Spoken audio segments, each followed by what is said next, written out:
bisa membawai kita semua.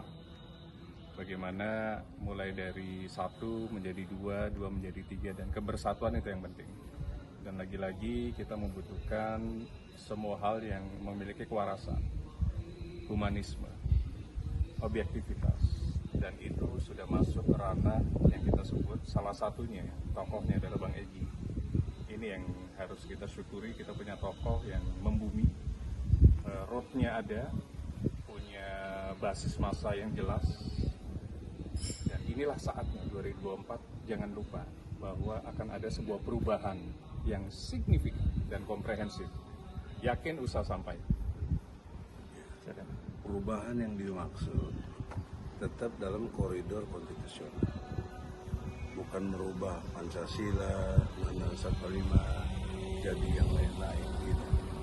Tapi perubahan yang dimaksud adalah perubahan konstitusional yang selama ini konstitusi itu dicueki, bahkan konstitusi itu diabaikan. Satu contoh misalnya pasal sila keempat, kerakyatan yang dipimpin oleh hikmah kebijaksanaan dalam permusyawaratan perwakilan. Kenapa ada pilpres? Kenapa ada pilkada?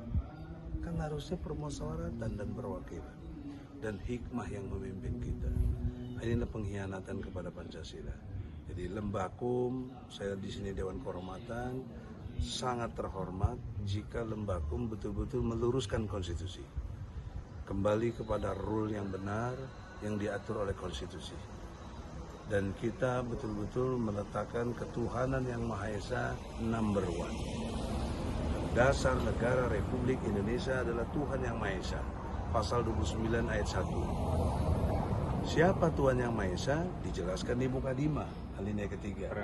Berkat rahmat Allah dinyatakan kemerdekaan bangsa Indonesia.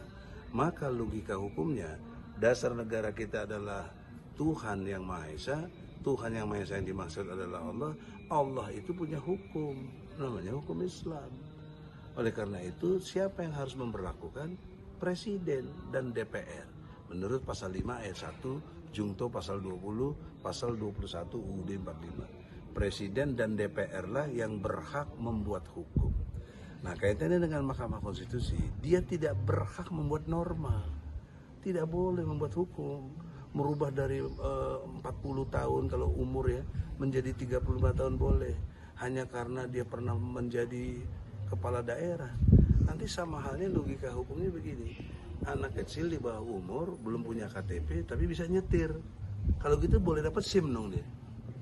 Kan blow on itu namanya ya, blow on. Nggak memperhatikan kemanusiaan yang adil dan beradab. Karena usia kematangan memimpin itu menurut Islam, menurut ajaran yang kita yakini 40 tahun. Ada di Quran surat 46 ayat 15. Ini bukan kata Egy Sujana, lihat aja itu. Nah, ini aja dilawan oleh MK demi kepentingan keluarga. Jadi Mahkamah Konstitusi jadi Mahkamah Keluarga. Ya, kalau lagi pemilu nanti jadi Mahkamah Kalkulator, ngitung-ngitung ya berapa dapatnya. Ya, itu kan kacau kalau begitu. Nah, oleh karena itu Lembakum tampil menjadi penegak hukum yang benar.